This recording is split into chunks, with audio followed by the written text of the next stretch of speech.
800-570-6630. 800-570-6630. That's 800-570-6630. Offers require credit qualification, 24-month commitment, early termination fee, and e-auto pay. Restrictions apply. Call for details.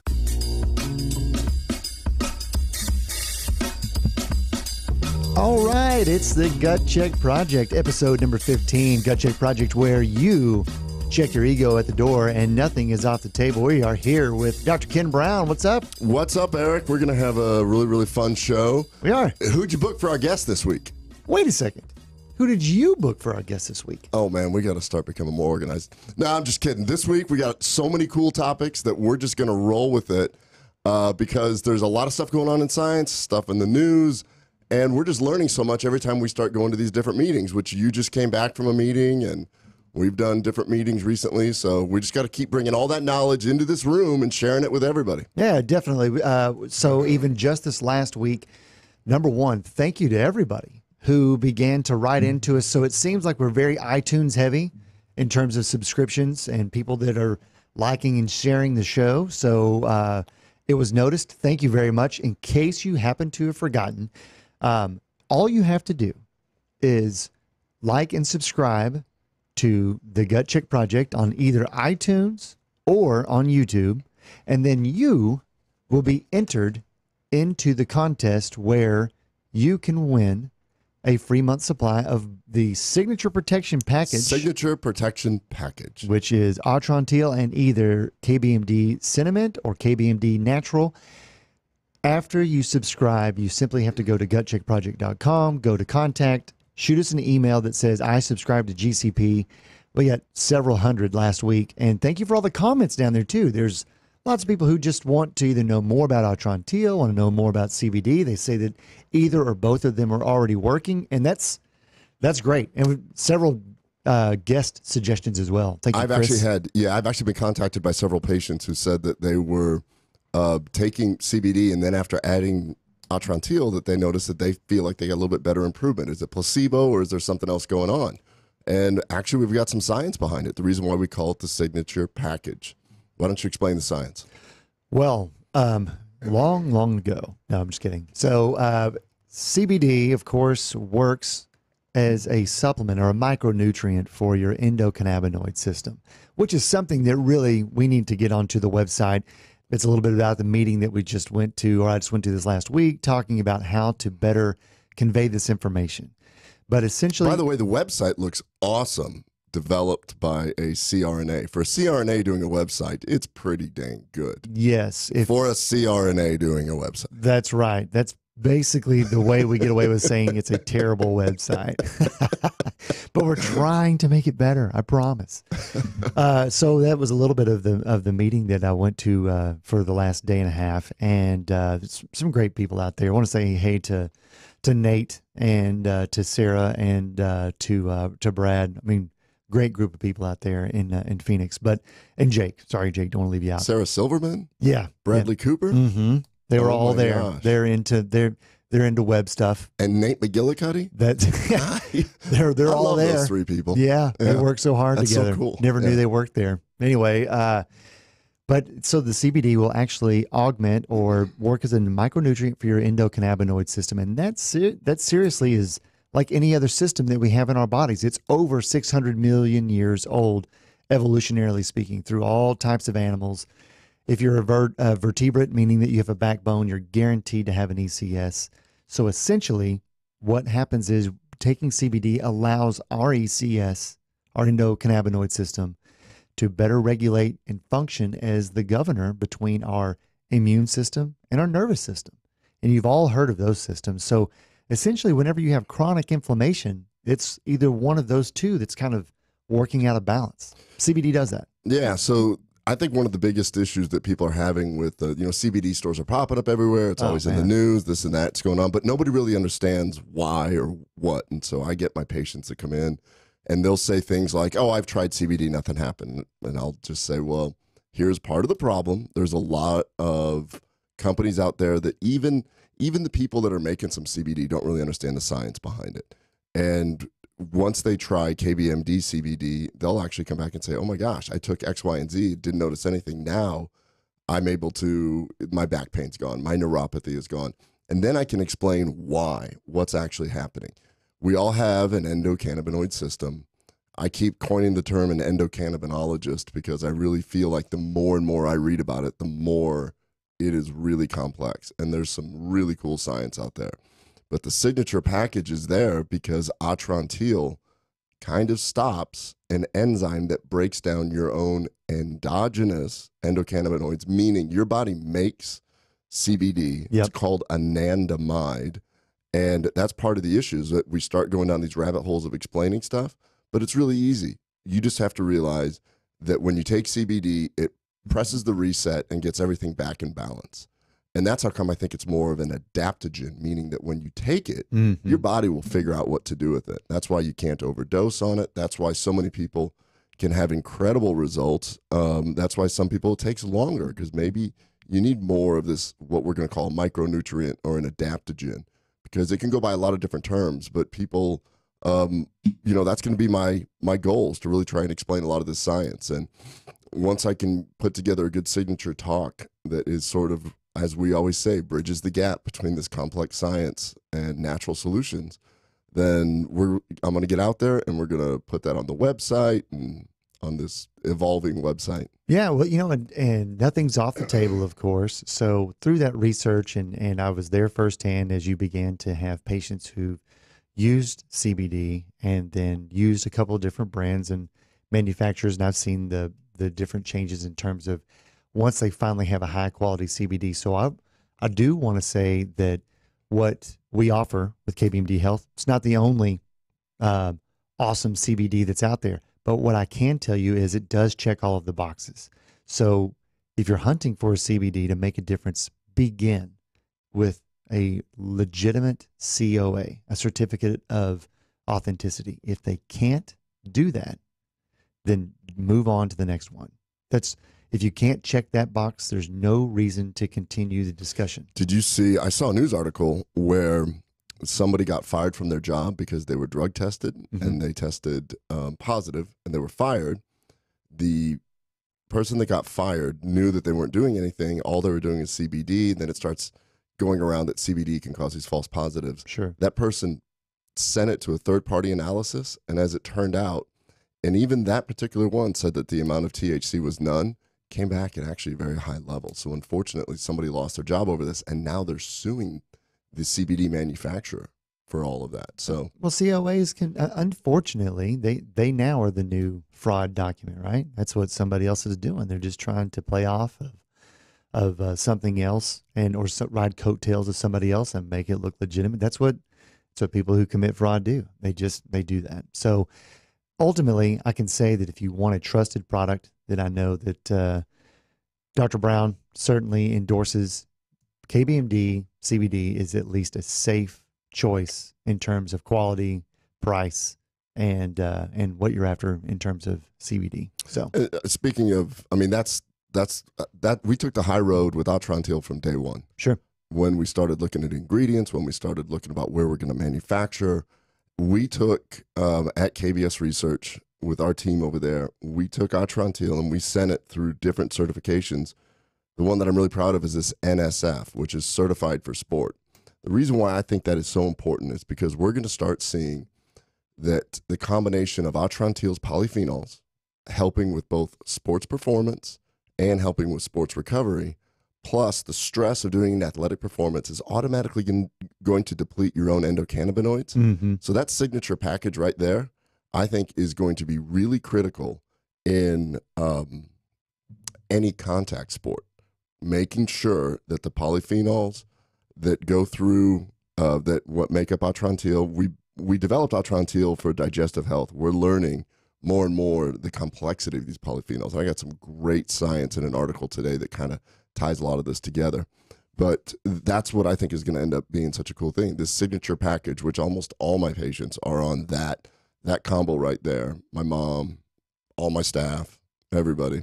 And with this, I can just see this being the future of how we're going to start treating trauma, how we're going to start making sure that anybody in a contact sport, you prevent the inflammatory response before it actually starts causing some damage and some long-term consequences.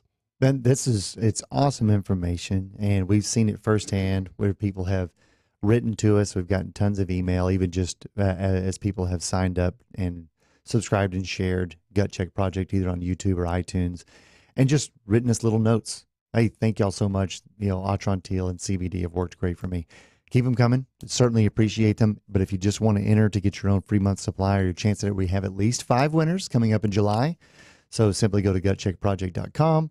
Let us know that you signed up under the contact tab, and we'll take care of the rest. And if you're somebody that's already purchased the KBMD CBD and you just want Atrantil, did I almost make the fatal mistake that nobody pronounces it right? Yeah, even the developer. And you just want to add the signature pack there to increase your own anandamide. Use Atrantil to augment your CBD. Yeah.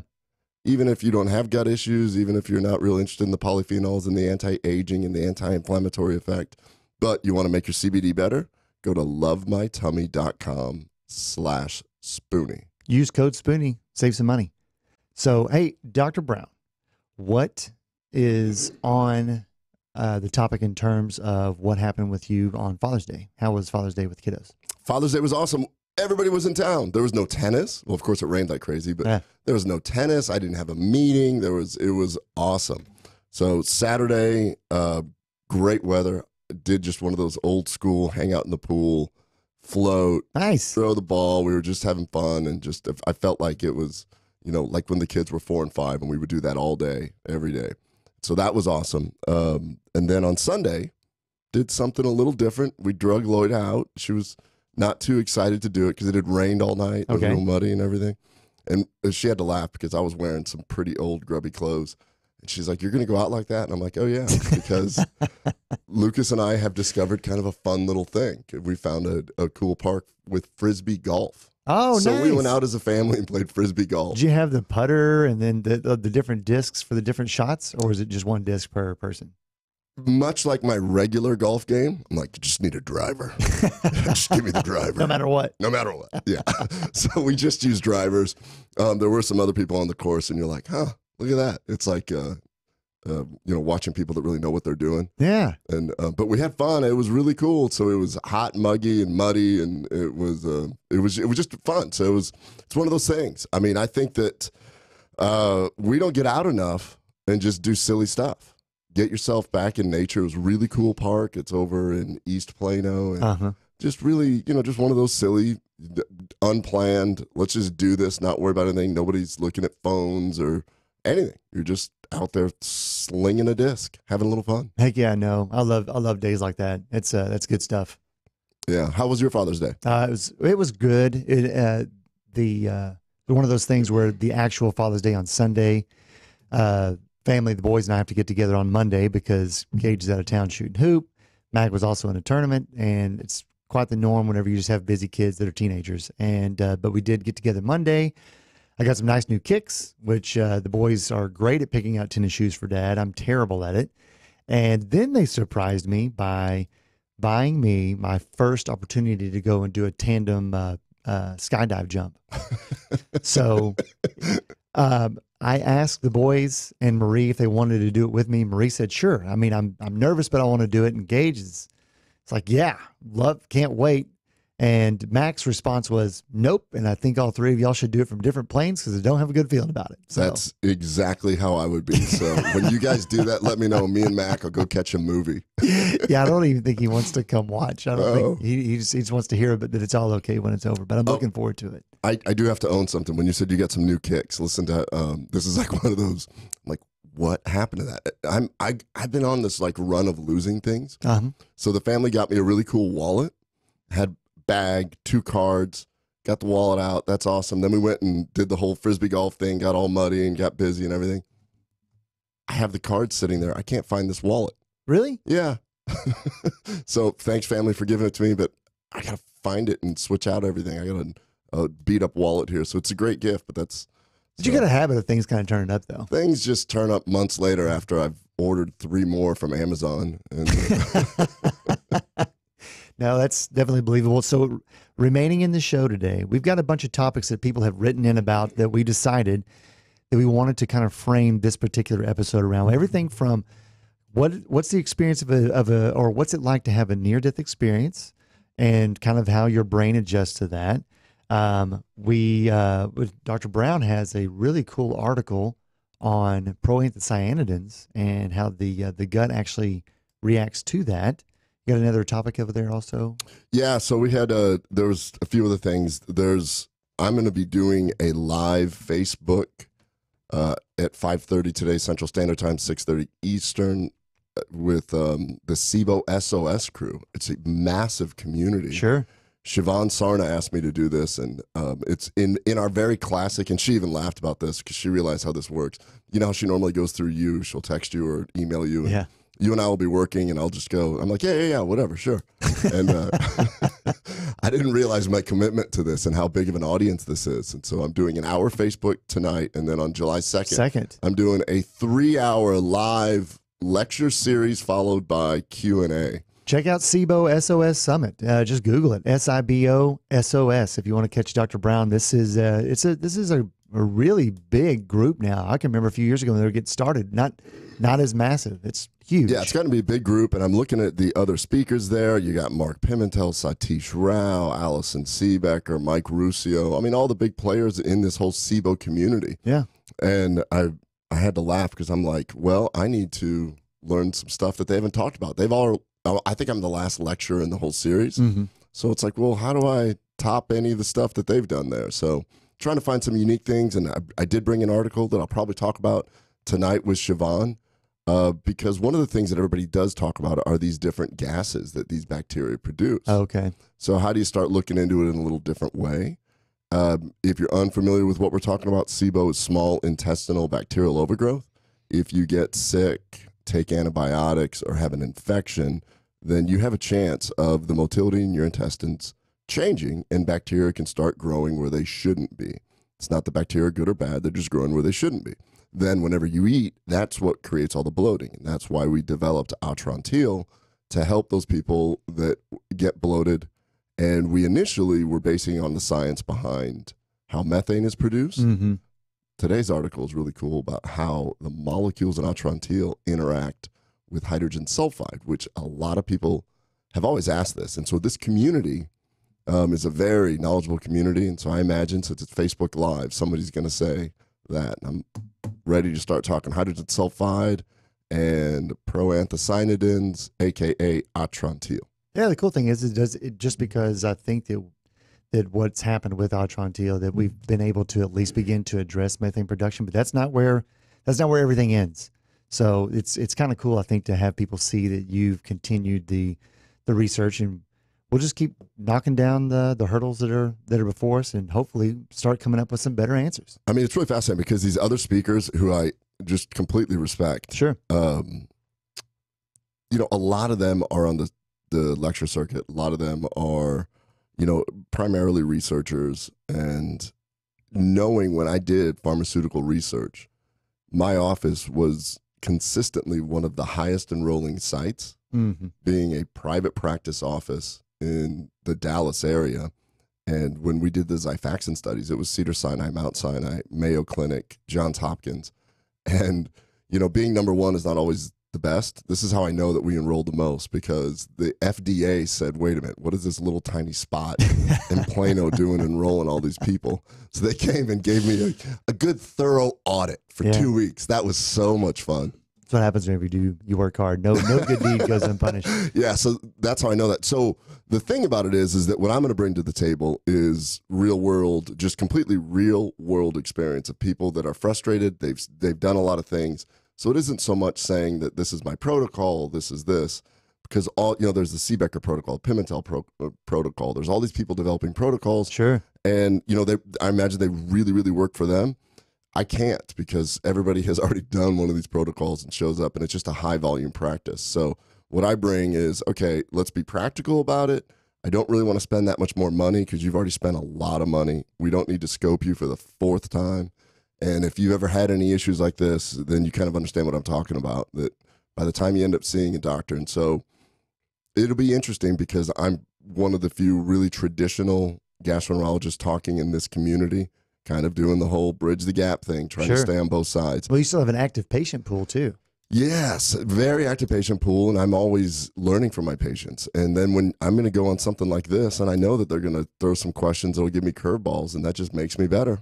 Sure. And just continue to grow. So, well, later in the show, we also are going to address, we had several questions this last week about, well, if you are a member of KBMD Health, you more than likely received an email that talked about the KBMD Health Box, which I didn't really know that we were going to get to today, but it looks like that we have to because, well, we had tons of people sign up, and then we even had more people with statements like, this is great, but what is X, Y, and Z? So in the second hour, we're going to go straight to what is the KBMD Health Box and just kind of touch on it. Probably won't take up the whole time, but definitely kind of unmask a little bit of the... Start unmasking that. Yeah, absolutely. And of course, my other company, Digestive Health Associates of Texas, DHAT, we're still going to launch that. We're working a few kinks out. But it's a little bit different when you're launching with 90 doctors versus one where we already have a community that's listening and we can talk to them in the way that I'm used to talking to them.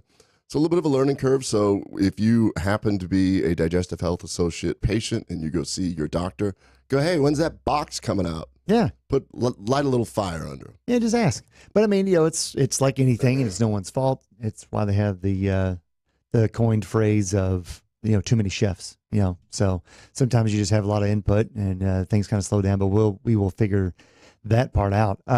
Also, to add on to the near-death experience talk, that'll kind of lead into a little bit about superstitions. We're going to talk a little bit about the science of superstitions and why humans may actually benefit from them, even though there's no scientific explanation on the outset or the perception of them. We might have a little bit to talk about. When we start looking at these different things, everybody's probably going, what in the world? Where are they going with this? Well, the deal is that when you can start making scientific sense of things, you could start taking control. For instance, if you're a worrier, I was listening to a podcast this morning about different things you can do to help control the worry, how you can sit there and either embrace it, control it, visualize something different, but it all comes down to doing something to get your mind under your control. Right. And that you can call that meditation, you can call it whatever, but it's a practice. We've discussed that where I was telling you about the whole NLP, where you can do some sort of movement associated with a memory or emotion, and you can put yourself in that emotion. That's what Tony Robbins does before he goes on stage. Everybody's like, man, it's weird. He just gets on a trampoline or he does this routine. Yeah. Is that a superstition? Is that, neuro-linguistic programming? All these different things start to make sense when you start looking at it. Because when we are doing all these things, you're moving. Marcus Aurelius, the Stoic philosopher. Right. I read that Daily Stoic. Yesterday, it was so pertinent because that now that we've been doing business for a little while, you understand how my brain works, which when you start feeling overwhelmed and you pause, be in the moment and stick one foot in front of the other. And then when Ryan Holiday interpreted that, he goes, what he's saying is when it looks really daunting, look at the one hurdle that you have to get over first. Yeah. And that's how my brain works because I'm just like, I'm not thinking about anything until I get this one thing done and then I'll move. There's other peoples that like to kind of get half a thing done of many things, but I'm much more in control of my brain if I can go, we're going to knock this one thing out and then I'm going to get to that next thing and the next thing. Because when you start looking down the runway and realize how far you have to go, that's what starts bringing in a lot of anxiety and a lot of depression for a lot of people. And learning how to be in the moment and just take the one step in front of the other. I think that's where CBD can really help people out also, because we showed in one episode how CBD can bond to the serotonin receptors directly. And I think that allows you to really get in control of your emotions and do that. We're going to talk about a lot of that stuff and tie it all together and why all of this is related to gut health. Yeah, I think that today's show is going to have some really cool, basically, things that you can begin to apply to your daily routine to hopefully alleviate anxiety. And if you have just even mild depression, start finding some things, some tools that you can incorporate as soon as today. Speaking of tools, that's how we're going to open up the next half hour. Oh, yeah? Yeah. What's that? I'm not telling you. That sounds scary. Gut Check Project episode number 15. We will be back here in just a moment. Thank you. Like and share.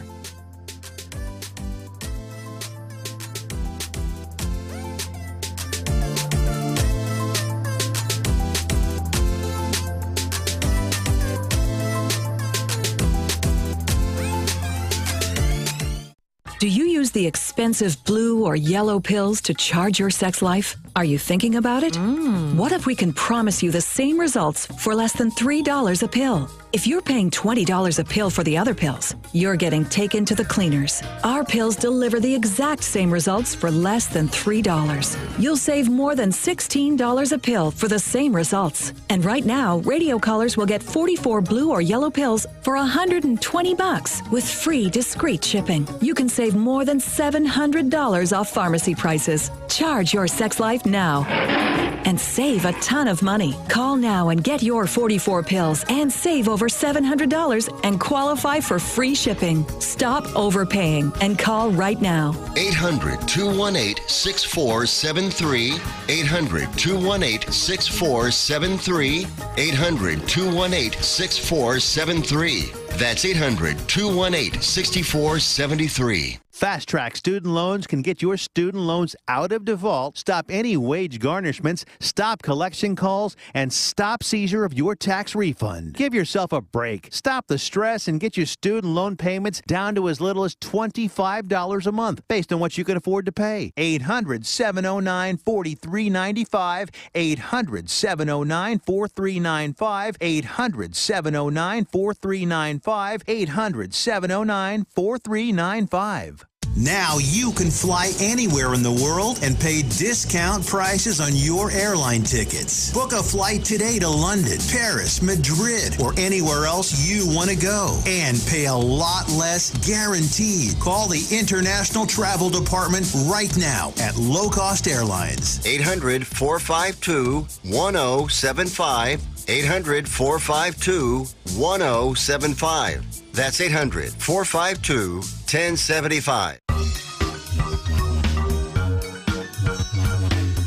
All right, we're back. Thanks for joining us here in the second half hour of Gut Check Project, episode number 15. Dr. Brown said he had something about tools. So you were out of town. So as everyone knows, you do 99% of my anesthesia for all my colonoscopies and endoscopies. And right. Myself and my patients, thank you very much because you do an excellent job. But you're out of town, so I got a chance to work with somebody new for the first time. Oh, yeah, who was it? Momin. Oh, Mo, yeah. Momin, great guy. And it was really interesting because you forget that you spend so much time with one person that you don't have a chance to talk. But in these, if you've never had a colonoscopy, anybody, or if you've never actually seen what happens, basically the gastroenterologist and the CRNA or anesthesiologist are in the same room for 8 hours. And the lights are off, and everybody's paying attention to the colon, not the butt, but the colon that's on the screen. And you get to talking a little bit. You get to learn stuff about people and learn quite a bit about it. So Mo and I were sitting there talking. He didn't really know a whole lot about me, and he kind of hinted at something, and he said, he goes, you know what? You would really like this podcast that I'm super into. And I'm like, yeah, what is it? And he goes, Peter Attia. Oh, I'm yeah. Like, yeah. I'm like, I've listened to several of his stuff. And he goes, I learned about him through another guy you should meet named Ben Greenfield. I'm like, okay.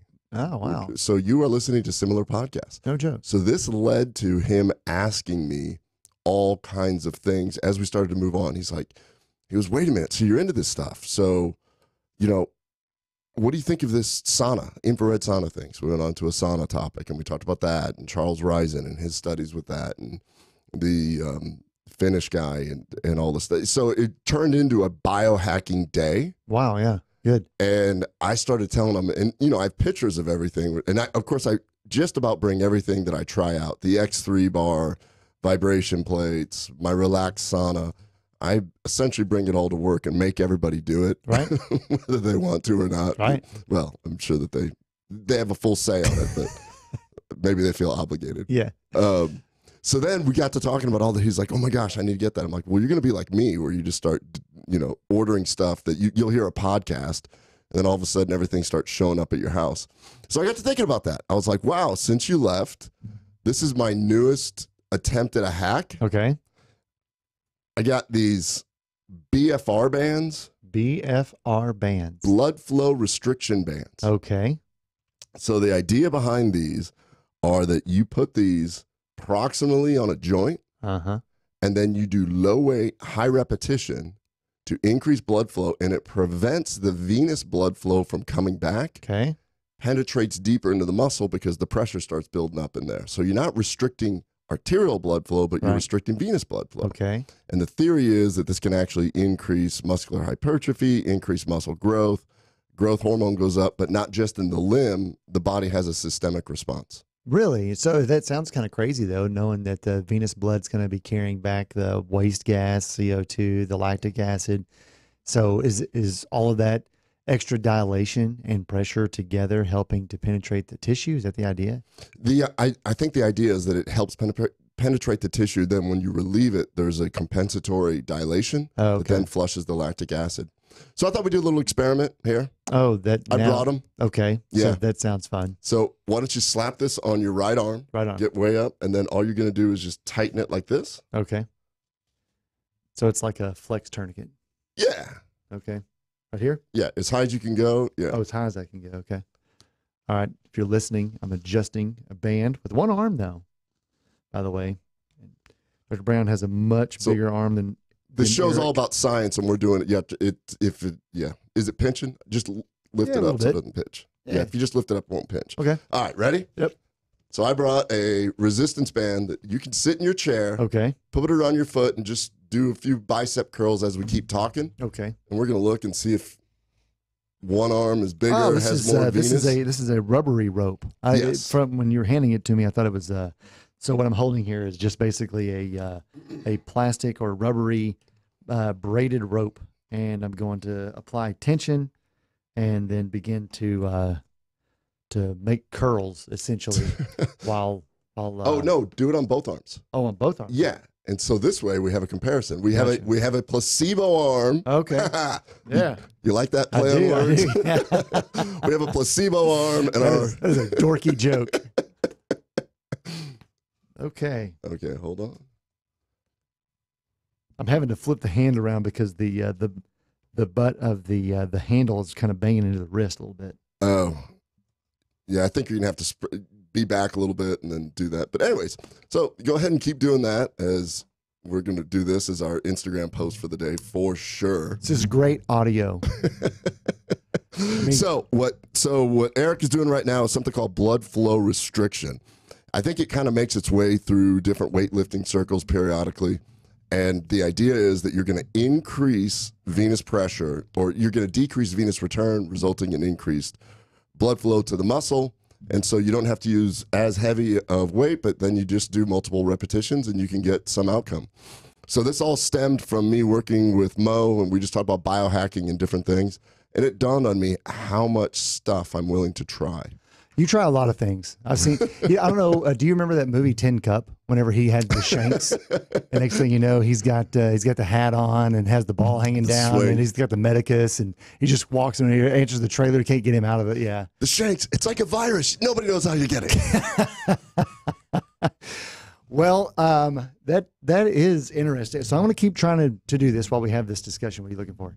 I'm looking to see if one arm. You definitely have more venous distension in the right arm. That's actually that's the one. That's the one that has the a lot more actually. The what'd you call it, BFR? Yeah. The brand is BFR, blood flow restriction. Okay. Yeah. I mean, I don't know that I necessarily feel the difference, but it is different. So it was interesting. I actually have leg ones also, and I put them on, and I was doing just like air squats and all this other stuff, just trying to figure it out.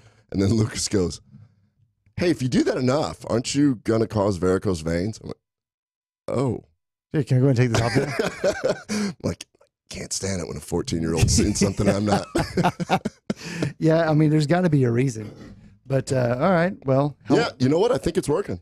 Well, I can definitely see basically the bulging here in this particular vein. You can see it here where it's not complementary over here nearly as much. So, obviously, it's restricting return back to the heart in one limb. So just another one of those little things. I'll let you know if I'm seeing some significant difference here, but definitely, yeah. Then you just pull it off. Oh, no. There's a combination. It's a lock. It's I know. We got to, well, let me see here. Okay, there we go. All right. Well, very, very interesting. And I don't know, how would we measure that it's penetrated better? What kind of parameters do they use on that? They actually have studies on this. And I didn't look up any studies on this. I was mainly just trying to see if I get you to do that live on the air. So. Yeah, you win, and it'll probably happen again. No doubt. Well, so earlier in the show, we had a few people who wrote in and wanted to know about traumatic events, and in having traumatic events, we had a couple people who said, does near-death experience affect me or affect someone who's had it, and how does it affect their relationship with other people in their lives? And then you and I just got to talking, and then not that you reminded me, but you brought up that, you and I both have had a couple of strange experiences growing up, as a lot of different people do. And you've asked me to kind of retell this quick story here. Well, if everybody's wondering why we went here, last week we had Cooper Reed on. Correct. And we were talking about psilocybin. Psilocybin is currently being studied at Johns Hopkins for both depression and PTSD. Right. And so this topic got brought up, and there, people that have had near-death experiences, that is a profound cause of PTSD, and people can ruminate on it. So it definitely is, and I can say from my own experience that it stuck with me pretty well. And there's a couple of things in my life that were kind of weird whenever I experienced them, but this one in particular was probably the only time that I actually thought that I was more than likely going to die. And what happened in the year 2000, exactly 1 week to the day before Marie and I were to get married, we were down in Galveston. And we were down with some friends, Dave and Will and another guy named Cameron. And Cameron lived in Galveston. And Marie and I at the time lived just south of Houston. Well, we went down to the beach, and Cameron had a new surfboard, and he wanted to show us how cool it was and how he could surf. And Galveston isn't like Hawaii or it takes real skill to get up in those low energy waves, no doubt. I mean, or I was thinking of Cabo, where the ocean can be very dangerous with a huge undertow and things like that. Yeah, now there are jetties though, because it obviously is eroding the beach. And so if you've ever been to Galveston or down towards Jamaica Island, I think is what they call it. But anyhow, the San Luis Bridge, there's these long jetties, whatever the interval is, that shoot out from the beach out to the Gulf. And we were right next to the area. There was a jetty on our left, and to our right was the old Flagship Hotel, which I don't believe is there anymore. I think they had a really bad storm a couple of years ago that took that out. Mm-hmm. But regardless, and you can see people up there at the hotel. It was built on top of these piers that went all the way out into the Gulf. And sun is going down, and we're just standing in water that's about, I don't know, thigh deep. So it's not big waves coming. There's nothing. Nothing to even think about whatsoever. I'm trying to figure out how this is a near-death experience, because so far it sounds like hanging out. Sounds like somebody has to run up with a gun. Yeah, and they didn't, fortunately. But Cameron goes out on his surfboard, and Dave and Marie and Will and I are just standing there, just watching him, and he's catching some waves, and we're, just casually drinking a beer or two while he's out there doing it. And then I do remember looking back that as we're watching Cameron surf, that a wave came in that was probably bigger than the others. Not huge, though. And it kind of washed up on us. And then a few seconds goes by, and then suddenly I'm not on my feet anymore, and I am underwater. Oh, geez. And I can feel myself just kind of being, I don't know, scurried underneath the water, and water's going up my nose. And it's like a huge undertow came up, or? It's exactly what it was. I mean, Isn't that terrifying how quickly something like that can happen? It was out of nowhere. I had no expectation that there was even any element of danger of us standing there. And then when I popped up, so whenever we were standing on the, in the thigh deep water, we were only about 20%, a quarter of the way down the length of the jetty that was on our left. And we were a good, I don't know, 40, 50 yards away from it, to the laterally. And so the water came, it swept me out. And then when I popped up, I quickly realized that even further out was Dave and Marie. they're back behind me.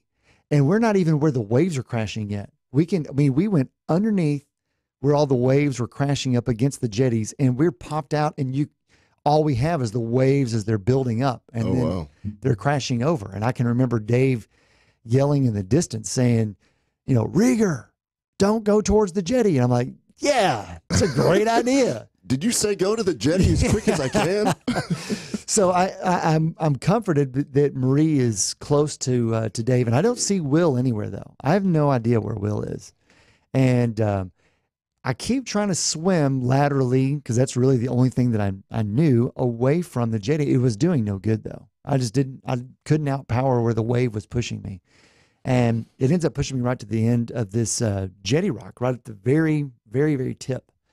And I can remember as I'm riding a wave and then you hear it crash, and the closer you get, the louder the sound gets. And then the wave would pick up and then it would crash. Well, then I can remember distinctly that the water in the wave just before I was thrown up to the rock crashes on the edge, the very tip of the jetty, and it just goes whoosh. And then as it goes down, I could see way down, and I could see all these little bitty mussels and whatever else over the rocks. And I'm like, and in my mind, since Marie and I were living in South Houston, oftentimes on the local news, they're talking about people who've died on the weekend just hanging out on the beach. And I sat there in my mind, I remember thinking, you're going to be on the news, and you're not going to make it to the wedding, your wedding. And but at least your family will be together, I guess, And so then my turn comes apparently. So you're watching, so it's coming. There's nothing you could do about it. You're looking at all these rocks and mussels and sharp objects. Yep. And you're looking back going, and these are gigantic pieces of red granite stone. They're like I shouldn't say they're square or cubed, but they've definitely been cut, right? So they could build these jetties. And they've been stacked along the end. And so then my wave comes and I see it and I'm thinking it's going to be a head injury, because that you're being hurled yeah, into a jagged, large wall. So just a big wall of stone, right? Oh, jeez. So the moment I hit, my first surprise is I didn't hit my head. And then the crazy thing was I then just felt my body being pulled down. And I still have a scar from it on my knee. I quickly jammed my leg between two of those gigantic stones, right? And water is crashing up and basically coming over my head with each successive wave. And I had to get energy and try to think about the timing. I really couldn't believe that I was still there. And finally, as I began to piece together a really haphazard, but it worked, strategy to get out of there, I crest to the top, and the moment that I get up to the top, I see Dave, and then what he's doing is he's retrieving Marie. I thought I was in a bad spot. They actually washed up on close to the tip of the jetty, but actually on the side, and that is nothing but like an underwater washing machine. Oh, geez. And every time she tried to step up, Dave said that she was just being sucked. You see videos of tourists in Hawaii that are just standing there, they get sucked up, and then they can't get out of that little whirlpool. It's awful. Yeah, like when they're crashing in between the big stones, and like they're like a big cliff. Yeah, it's very, very similar in appearance, the way it looked. But thankfully for Dave, he's right there. He pulls Marie up, and we're just all cut up, right? And the week goes, we made it, obviously, and then we found Will. Will had like one nick above his belly button. He's like, oh yeah, it was scary. And then he got it. He didn't get pushed out nearly as far as we did. But regardless, we all were fine. But I still remember having, for a brief period of time, lots of thoughts about that. I was already kind of, I shouldn't say comfortable, but I accepted the idea that was kind of it. And the weird thing is, though, you are forced to begin to reconsider your life choices, what your direction is, what it is that you're going to do. And I don't want to say that So when you were clinging to that rock, yeah, with your knees, right, essentially you clamped your knees, right, you were really thankful that you have that Suzanne Summers Thigh Master. Yeah. That's the one time where you're just like, I'm happy about that life choice. Yeah, there's no... saving my life. That and the little finger grip machine that I had there that I was always... No. I don't know that I have a thigh master. Not anymore. But I'm just imagining just clinging to a wall. Oh, and just man. waiting for wave after wave. The wave when they hit you is just like this heavy weight is just pulling down. It's pulling down on all parts of your body. It's not just like your bathing suit. It's everything, right? And I was still wearing my shirt. I think it was. Anyway, but it was torn, and we're all cut up pretty good.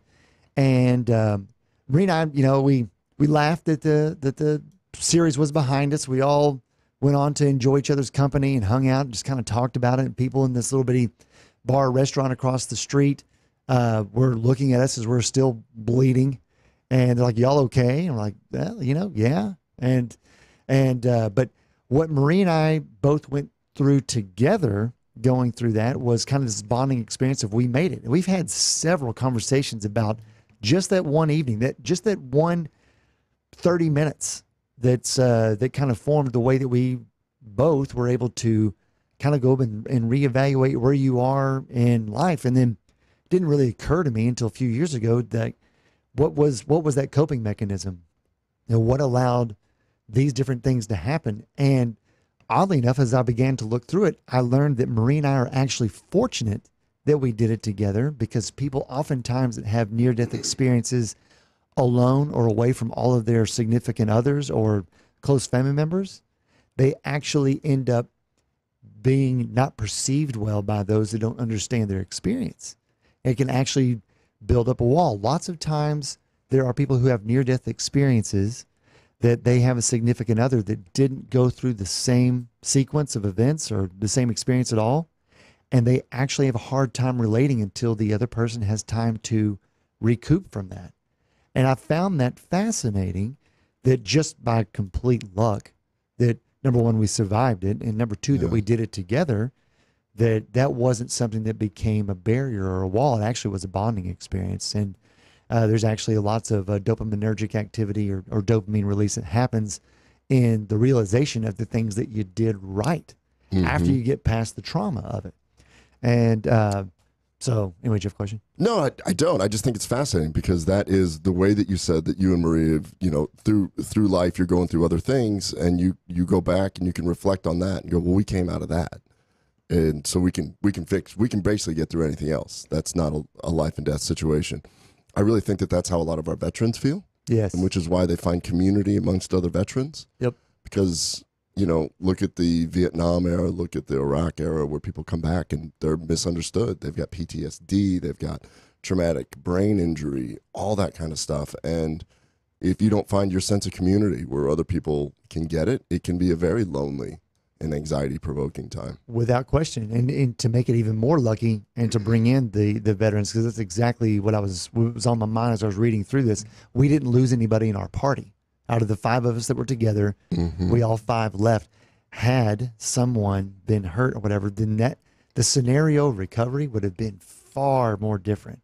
And that the same thing plays out with people who have automobile accidents, or they have a plane crash or whatever. But when a band of people go through something together that's traumatic and life-threatening, well, then that's one thing. If somebody survives and someone doesn't, it can actually really, really weigh, and that's what gives way to the survivor's guilt and different things like that. So I just had a patient that told me that her functional medicine psychiatrist was at the national PTSD meeting. And in the meeting were a bunch of gastroenterologists from around the country. No kidding. Yeah, I was like, wow, I didn't even think. And she was like, yeah, well, first of all, in the intake form now, you know how they always throw in some intake forms, like, do you smoke, do you whatever, Sure. and then you're supposed to address it and things. So I think that one of the criteria Medicare now is asking is, have you been a victim of any trauma? And then you start going down the PTSD route. And it makes total sense. As a gastroenterologist, if you are not able to get past an event in your life, that's how come so many GI issues are tied to childhood abuse. No joke. And we've learned that forever, that when you start looking at these different things, that could really be tied to something like that, because the serotonin in the gut, there's more serotonin in the gut than in the brain.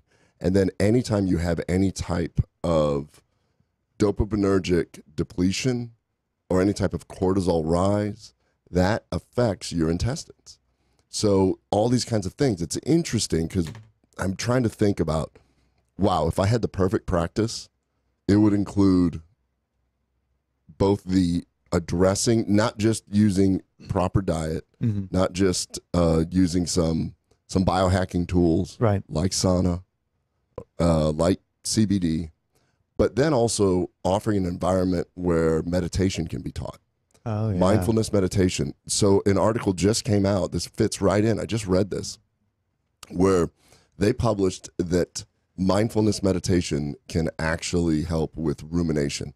Not food rumination, rumination of thoughts. Thoughts, yeah. So rumination of thoughts, you can look at that in any other way. It's that thing where you just go, man, I can't get that out of my head. Why do I keep thinking about this negative thing? Why does this happen? Why am I worried about this? Why is this? It's the rumination. It can be OCD level or it can be over here. But when you start doing a mindfulness meditation, then you can actually start taking control of some of that stuff. And I want to talk about how athletes can cope with that, but I want to tell you about my near-death experience. Okay. Super quick. Yeah. I was driving home but I was out of town, and I had the Google Maps on, and it said turn right. And I turned right. I wasn't paying attention, but I turned right before I should have. And I ended up in a McDonald's drive-thru. What? Yes. And then a car pulled up behind me, and I was stuck in the drive-thru.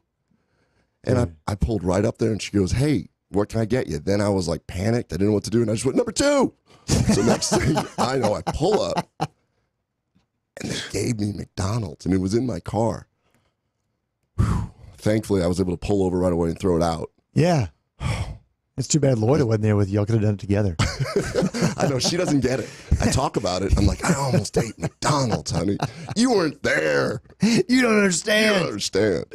All right, so let's use that same idea of trying to control your brain and control these thoughts, and let's talk about what you want us to talk about. Well, the interesting thing that kind of ties a lot of that together is how do you regain control? Because I never felt out of control with my thoughts, and I wasn't struggling to find a happy place or anything else like that. And I don't think that I've severely suffered since just that one incident, but it made me want to kind of explore what is it that people are doing and what kind of routine do they get into. And I was reminded just this last weekend while watching the College World Series, Texas Tech was in, and I noticed that one player, for instance, Josh Young, he always talks to his bat before he plays. And this guy was just drafted by the Rangers, I think number 8. Wow. And some successful hitter, et cetera. And then we've all seen the guys who are about to bat, and they buckle and unbuckle and unbuckle and buckle their gloves, right? Before they hit, and they all have the routine. So oftentimes we dismiss superstition as dumb or inexplicable, but we just do it.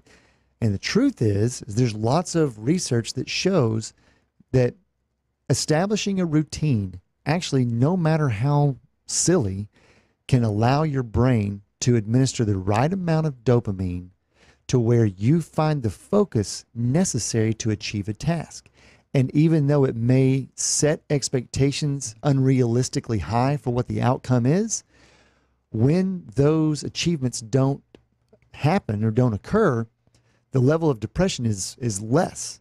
It's basically like, well, we can do it again next time. But the times that people are withheld from doing their superstitions, they almost inevitably always blame the fact that they didn't do the routine to get them there. So this all tied back to some really basic stuff that Tim Ferriss and several others have said, that find your morning routine to establish your mode of success. And that could start with making your bed every day, or your routine for meditation, or your routine on how you make your breakfast, or just your routine on how you greet your family members. But your routine matters. You set up your routine, you take control of your day that way. Yeah. And then you have set it in motion. I mean, Arnold Schwarzenegger, Tony Robbins talks about it. Elon Musk, super successful people all have this morning routine where they get up and they do this stuff. I think that you start using this morning routine and augmenting it by getting out and earthing, can get outside a little bit, especially if the sun's shining. Start your circadian rhythm going. Right. By doing that, you can drink a big glass of water, start your hydration routine, And then if you're capable, it'd be really cool to do a meditation. So every day before we do this show, I always go to the Colleyville Lifetime, and I've got a little routine where I end it by being in the sauna and doing 15 minutes of mindfulness meditation. And I think that is a way to take control. Even if this show sometimes, we just go, okay, hope the show goes well. At least I have control of that portion of it. Yeah, and having control, it's like a grounding. It's a level of familiarity that you can embark upon something new, and you know that you have, just like you said, that level of control to move forward and have some confidence. So, key takeaway today: if you're experiencing even just modest amounts of overwhelming feelings or anxiety, start by just mapping out a new routine that's beneficial to you and that you can commit to, no matter how small. Doesn't matter. Hey, we're going to be back in the next half hour, and as promised, Dr. Brown is going to address a little bit of the questions around the KBMD box. We will see you on the next hour.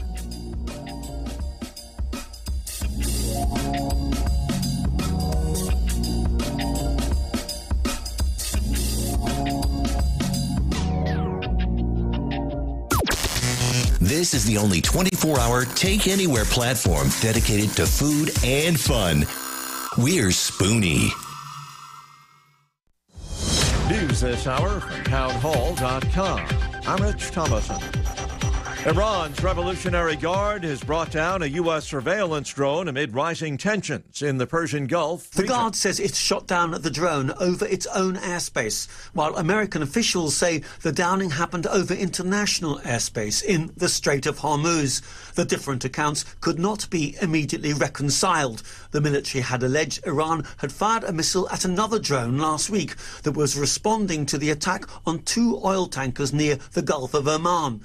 The US blames Iran for the attack on the ships. Tehran denies it was involved. I'm Charles de Ledesma. The leaders of China and North Korea holding talks in the North Korean capital, Pyongyang. Discussions likely focus on the state of stalled nuclear negotiations between the United States and North Korea.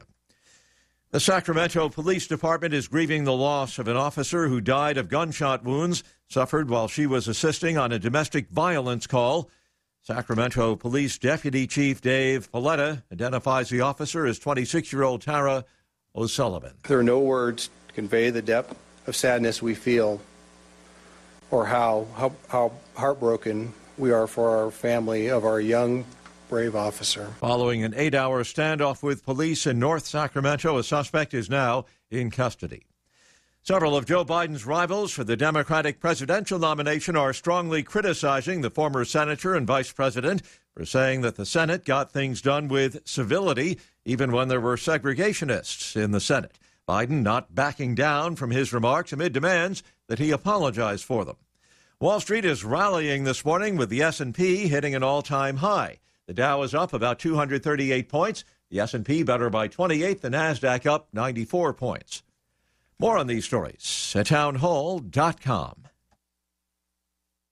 Never Forgotten Apparel is more than just a premium women's and men's clothing line. It's a movement to remind us to wear American-made and serve those who serve us. Our heroes. Never Forgotten Apparel gives 20% of their total sales to nonprofits that support homeless veterans and off-duty firefighters, and 50% to individual veterans and firefighters in need nationwide. Check out neverforgottenapparel.com. Use promo code MATT, M-A-T-T, and get 15% off your purchase. Why have thousands of aspiring authors teamed up with Christian Faith Publishing to publish their book? Because Christian Faith Publishing is an author-friendly publisher who understands that your labor is more than just a book. We provide authors freedom and flexibility throughout the publishing process, professional book editing, award-winning design, and some of the highest royalty structures in the publishing industry. And as always, you will retain 100% of the rights to your book. I was looking to find a company that I could trust, one that assisted in the editing process completely. The most important qualities that I was looking for was a publisher who was honest and upfront, no hidden costs or fees, and owning the rights to my own work. Christian Faith Publishing will publish, market, and sell your books in all major bookstores, online booksellers, as well as specialty Christian bookstores. Call for your free author submission kit. 800-978-4812. 800-978-4812. 800-978-4812. That's 800-978-4812. Dr. Ken Brown here, host of Gut Check Project with my co-host Eric Rieger. I've seen in my practice that Atrantil is a whole lot more than just a bloating product. Yes, it does a whole lot more than just fix bloating because of the polyphenols that you find in Atrantil. What are some of the things that these polyphenols do, Eric? These polyphenols can help you have more energy, and polyphenols are great for athletes. It sounds like it's going to help a whole lot more people than just bloating. Go to lovemytummy.com/Spoonie.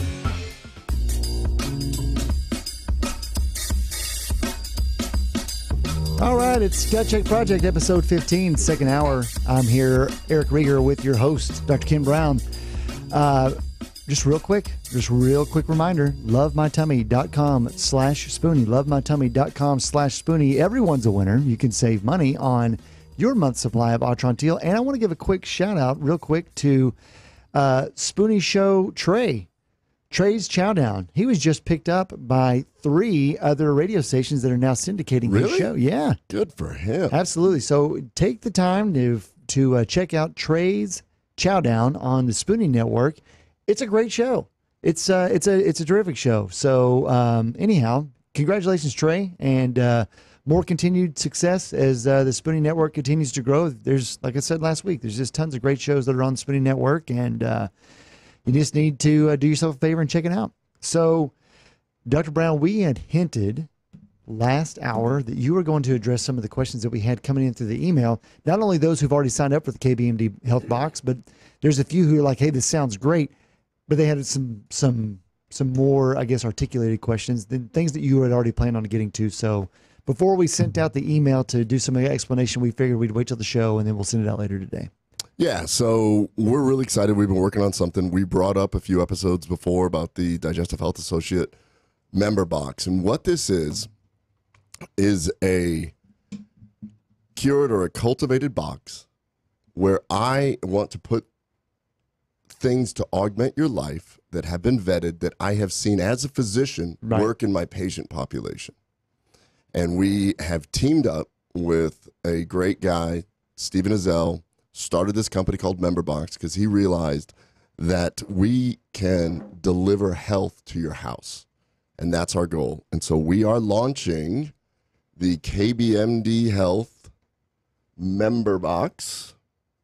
And what that means is that when you sign up for this, you will be able to get physician-vetted products delivered to your home at a huge cost savings. So by teaming up with MemberBox, we're able to purchase these things in massive bulk, or they are, and then you can cultivate the box. So the first month is really the month that this is going to be my box. This is going to be I guess it'll be the mid-June box. Sure.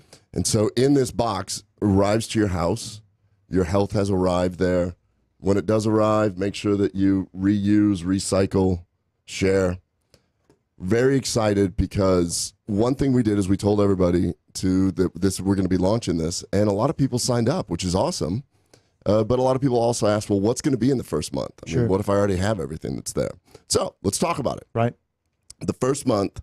Now, that being said, something that we've not been able to talk about in the other emails that we've sent out. Right. That first month is going to be what I have seen work. But a patient yesterday was asking me, well, I take this supplement for my eye health. Is there anything going to be there for eyes? Because that's something I would like. Absolutely great question, because what you're going to be able to do once you become a member of this very exclusive community, you can go on and there's going to be a store where you can build different things.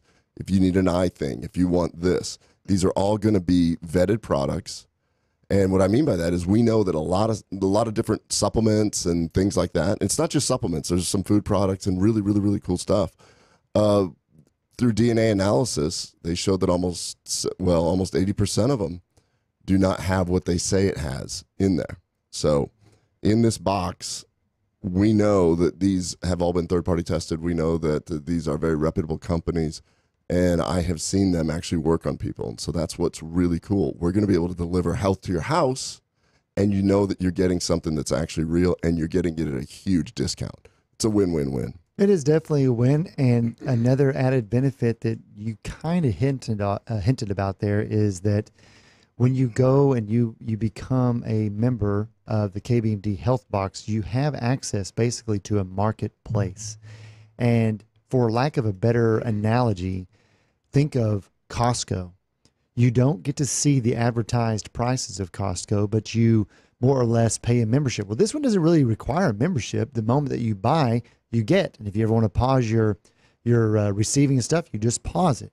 However, as long as you are a member of the KBMD Health Box, you can look at the marketplace and you will have basically pricing on goods that they cannot make public. And that's why you don't see Costco run ads. They have agreements with their suppliers not to advertise what their low costs are. Same for Sam's Club. This essentially is an online, more or less, avenue for you to not only save money, but to get it delivered to your home. And then you get to have a physician show you, at least in the health space, these are the supplements that I know have science that back them. You can save money on, and this is how it works for you. And I kind of want you to touch on this also. There's some things that you didn't put in there that a lot of people commonly take. And I've seen when people come through the clinic or the GI suite and they say, well, I'm taking so-and-so and so-and-so. What's it doing for me? Mm-hmm. And oftentimes I've seen you say, I don't know. I don't know what that's doing for you. Kind of hint on that. What's not in here? Yeah. So this, in the first month, there's a few things that I don't see really good success with. I don't see really good success with your run-of-the-mill probiotics, for instance. Right. Everyone that comes into my clinic has already been on 5 or 6 different ones, and there's some science to show why traditional probiotics over a long term have not been much more beneficial than a placebo, and a lot of evidence points to the fact that most of those probiotics get destroyed through the stomach acid and through the bile and pancreatic issues. I think next week we're having a microbiologist to kind of talk about this. Yeah, probably so. Yeah, so we're gonna hit at that. I do see a lot of people that take unnecessary vitamins. Mm-hmm. I mean, I check their blood, we check micronutrients, it's all there. Not really something that I would put a whole lot of people on because traditionally the diet.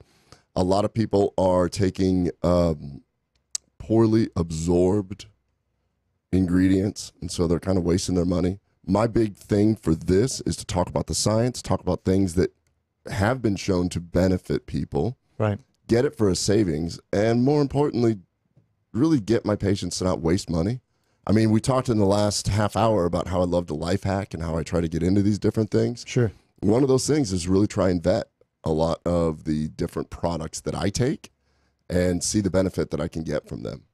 So that's why we chose in the first month, and I will say this, that to put it in perspective, complete cost analysis on this box, and I'm going to go through all these products and why, you're going to get over $250 worth of product for the membership fee of $147. Right. So it's already $100 savings that you won't get anyplace else. You can't go to Amazon and build this box. You can't go to Costco and find these things. Right. These are very unique, vetted products that are going to make a difference. That's a big point. So when let's say that you do go to Amazon or that you do go to Costco or you do go to any other traditional retailer that we're all familiar with, generally what you see on the end cap, which is the end there, or what you see on the most visible shelves, not always, but generally what that is, it's not about them being the best product. It's about them having the most marketing dollars, and it's about them having the best placement. In this particular scenario of utilizing KBMD Health Box,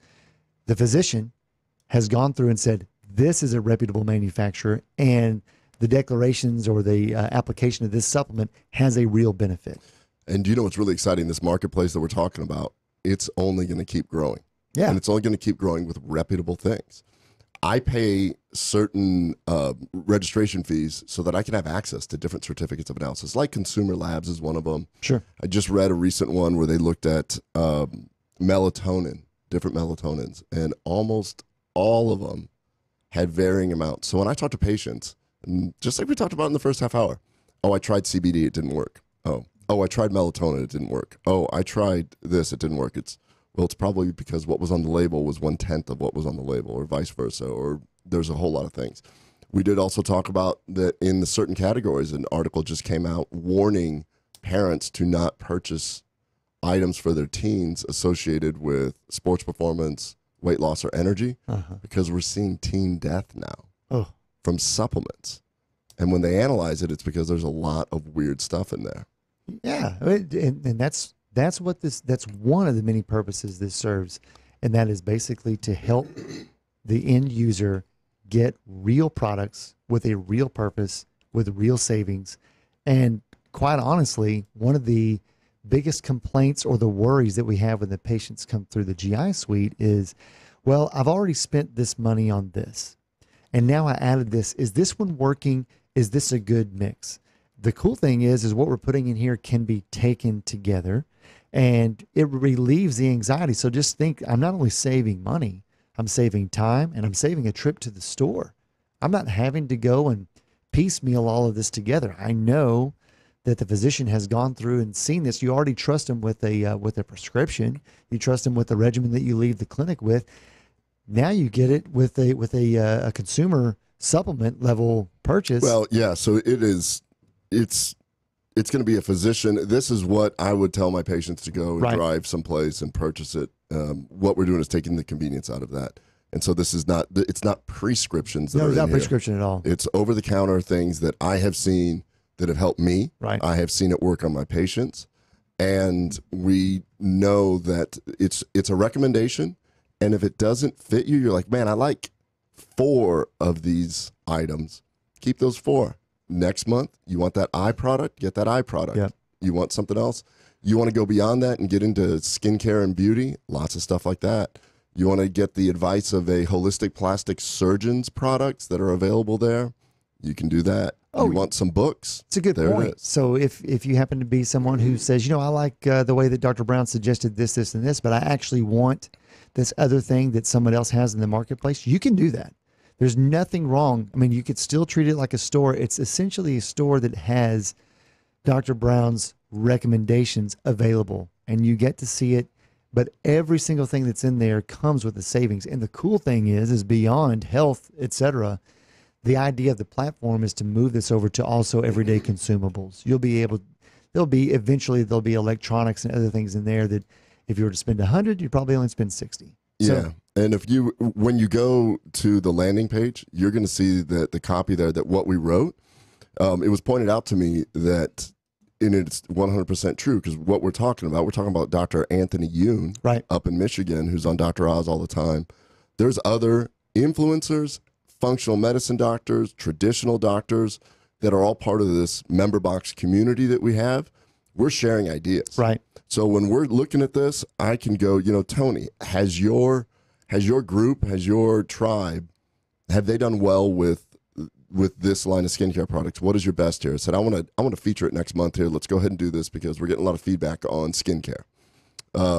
Trina, tell me about your organic primal dental stuff. Let's start integrating some of that. It's going to be so exciting.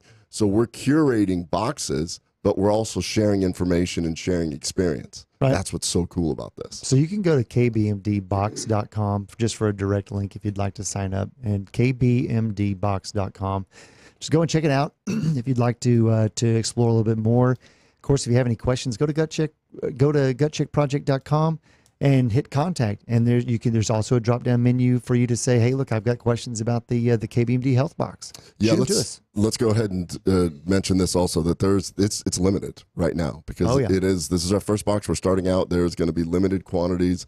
We're going to have limited quantities of Atrantil because a lot of the other people that have boxes, everybody's trying to use this. So we want to make sure that everybody has the first opportunity. And those are their first in. I can only imagine that it's like all things. Member Box has gone out on a pretty big limb, set up a huge platform, worked really hard. We've worked very hard to work with everybody else to talk to people. And the getting in on the ground floor is the key to this thing, because I can imagine that as the marketplace grows and it becomes more successful, prices are just going to continue to go up. So well, and to add to that, so roughly 70-something% of adult Americans, take supplements on the regular. If they happen to have any association with a GI disorder, or they go and they visit a gastroenterologist, that number is now over 85%. So chances are that if you're hearing this message and you're an adult, you probably take supplements. If you've always wondered, hey, in terms of my health, am I taking the right things? It's worth your time to check it out, because I think that the KBMD Health Box will definitely save you money, save you anxiety and time, and it'll be delivered straight to your door. So, what's in the first month? So this is essentially my box. This is what I would say, okay, for the first month, since you have to sign up to get the box first, right? I know that we're going to be sending big bang for your buck. That's the key. So we want to find things that are going to augment each other. We're going to have a big value to this, and some pretty interesting novel things that I've had great feedback from the other doctors and influencers and from patients. Mm-hmm. So 2 things that I have not tried but have heard great feedback from. This is exciting. This is why we do this, because we're going to be able to say this and put this out there. Oh, doc, this worked out really well. We're going to do feedback afterwards. Hey, tell me what you want this. Next month, we're thinking of doing a sleep box. You know, does our community want this? I'm going to go scour. I'm going to meet with sleep doctors. We're going to talk. We're going to find naturopaths who are good at sleep. Say, okay, let's find out what works. Then we team up with MemberBox. We find the ingredients that we want. We do the research, and we work a deal out just like they do with Costco, so they can be in the marketplace so that I can then put it in the box. So next month, we're going to do a sleep box. For all we know, nobody's ever really looked at, because, okay, for instance, I'm still a practicing gastroenterologist. Right. I'm grinding stuff out. I see things that are not being published. Right. Because I don't have the time to publish it. I'm sitting here making you do bicep curls on a Thursday morning instead. So there's a great example. When we go to these meetings and we meet with people, in fact, the first combination, when Bridget Danner, who has her own box, said, hey, you need to meet Kiran Krishnan, the medical director for Megaspore Biotic, because I'm killing it with your product, Atrantil, and Megaspore. Mm-hmm. So that is going to be our microbiologist that we're going to have on next week. But that is a great example of influencers connecting other influencers, and this web grows. So if there are people out there who know certain things, are like, wow, my doctor, functional, traditional, whatever, has me on this and it's working really well, we'll look into it. Now you start seeing something really cool developing. If we can expand this, which is what I want DHAT to do, I want to do that functional armor research. Right. Now we can send out questionnaires and say, did this work? Did this combination work? For instance, this gut box, this is primarily a gut box. I'm a gastroenterologist, but it extends beyond that. So let's look. When you get this and you open it up and you look and to see what's inside, what you're going to find, the first ingredient, Atrantil. My baby. Why is it in there? Well, because we know it works. We know that over 88% of the people that have bloating get better. But I also know that after we've had this out on the market for a few years, we're still seeing that kind of success rate. And the polyphenols in it are really important. We haven't even gotten to our science article yet, which actually explains more. But Atrantil, the polyphenols for everyday use, essentially those are the molecules in the Mediterranean diet that make it very healthy. And because we've been able to work out a really good deal from a business model, we realize that, okay, we can get this on the marketplace. Right. And that's the cool thing. So it's going to be available to all the other influencers also, which is super exciting. So Atrantil, if you're part of the community, you probably already understand what Atrantil is. If not, go to lovemytummy.com/Spoonie. Put in code Spoonie for a discount. Learn more about it. Yep. So Atrantil. Now, the other thing. You've heard me say this before. I'm not that big of a fan of traditional probiotics. Right. Because if you look at the animal data, Eamon Quigley, the godfather of probiotics, he is a gastroenterologist currently in Houston now. Yeah. But he's been around a few different places, a emeritus professor out of Ireland. He has been studying probiotics for the last 40 years, one of the first guys to talk about it. I saw him at our annual meeting, bumped into him and went, hey, Eamon, I got to go on this. I have to go on a podcast. It was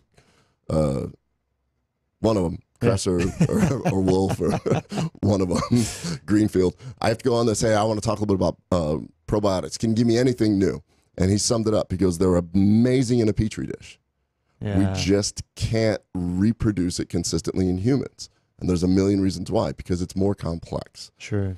But after teaming up and speaking with Gidan, I realized, oh my gosh, this is why so many people are doing great taking a different type of probiotic called Megaspore. Megaspore biotic is actually soil-based, spore-formed, well, bacteria, but they're in a spore form. Right. The key to this is these guys, when they come into the digestive system, they survive the stomach, they survive the small bowel. When they get further into the small bowel, they do what he described as a handshake, and it starts waking up a little bit. By the time it gets to the ileum, which is where you have a lot of your immune system, right before it goes into the colon, that handshake allows it to give antigens, meaning it takes the outside environment and exposes the body so that it increases its immune system so that it's always prepared to fight the outside world. These spore-based biotics have been around. They're soil-based. They've been around forever. We have made our world too clean. So we have produced an immune system that's not used to seeing certain bacteria. We are not getting healthier as a country. We're getting sicker. And I think one of the reasons is because we're not eating enough dirt. Yeah. And one way to do that is to have concentrated spores that, as it turns out, when it gets to the colon, then they wake up. They send signals to other good bacteria to start reproducing more. They send signals to bad bacteria, and it gets those bacteria to, like, virulent bacteria, I mean. And then they love polyphenols. So when they wake up, the polyphenols are fuel to them. So that's why Atrantil plus Megaspore Biotic work so well together, because they just augment each other. Mother Nature, polyphenols, can't do any better than that. Mother Nature has a type of bacteria that can make it to where they should. So the science behind it is absolutely awesome. So those two are key ingredients. If you look up the price of those, you're already seeing that. You're already saving money. You're already saving money. The third ingredient, I chose Life Extension digestive enzymes. Right. And the reason for that is that the digestive enzymes, we've got some data to suggest that it actually works really well with the type of polyphenols that are in the proanthocyanidins that are in Atrantil. And it has been shown to actually help augment some nutritional absorption. So we want to make sure that you get the biggest bang. The reason why I'm doing that is because I see so many patients that when I add digestive enzymes, they actually improve. The third ingredient is really cool. Fourth. Oh, we're already on four. Yeah. The fourth is Omico Organic Turmeric. Oh, yeah. And the thing I love about this one is somebody's out there going, well, I already take turmeric from Costco. I'm like, no. So the problem with turmeric is that the quality varies a ton and the absorption varies. So this particular one is a blend of turmeric plus bioperine, which is black pepper. It helps it absorb. And it has amlo, which does blood glucose control, and ginger for gut health. That improves gut motility. So those four things synergistically are going to get together, but it also decreases neuroinflammation because of the turmeric. Then the fifth ingredient, we're on 5, right? I think so. Yeah. 5 or 6. Okay, so the fifth ingredient is Vermont Village apple cider vinegar shots. Right. So a lot of people know about apple cider vinegar. It's been shown to help with weight loss. It's been shown to help with some digestive health and a few other things. So many people take it. But what's unique about this one is it's organic, and they've actually made it taste good. Yeah. And so we're gonna throw some apple cider vinegar shots in there to see what happens. And then the sixth ingredient is the one that I have not taken, but I've had incredible feedback on this, and this is really exciting. It's called Trusii, Trusii. This is a huge value add. I actually tried it. It was actually really, really good. Oh, you did? Yeah. Cool. Yeah, we did. So this is a huge value add. This is actually micronized hydrogen plus magnesium. And you're like, micronized hydrogen, what's that? Well, that's nanoparticles of hydrogen. So why is it in there? It seems kind of bogus because it seems weird. They got a really cool website and they talk about the science, but I found a bunch more science buried in the literature where micronized hydrogen helps cellular oxidation, decrease cellular inflammatory process, and they've actually got data to show that it can help with wound healing, and it's been used in like burn units and things like that. It is awesome. You can absorb it through IV, through drinking it. And then the final 7th item in there is a special gift from me to my community, and I'm really excited about that, and that's going to be a surprise. So you can see that the first round, what I want everybody to do is get this. The kicker is there's a 100% money-back guarantee. So if it doesn't work for you, it's not even a real gamble. Just try it out. It's not even a real gamble. Try it out. But I bet you if you're going to do it, commit to it. Make a commitment. Commit to 1 month. Take it and look yourself and go, you know what? I do feel better. Well, I really hope that, I'm excited. I'm signing it with my family. I really hope that everybody feels like that they're starting to kind of understand what it is, because it's a brand new concept. We'll be back with the last half hour, Gut Check Project, episode 15, in just a moment.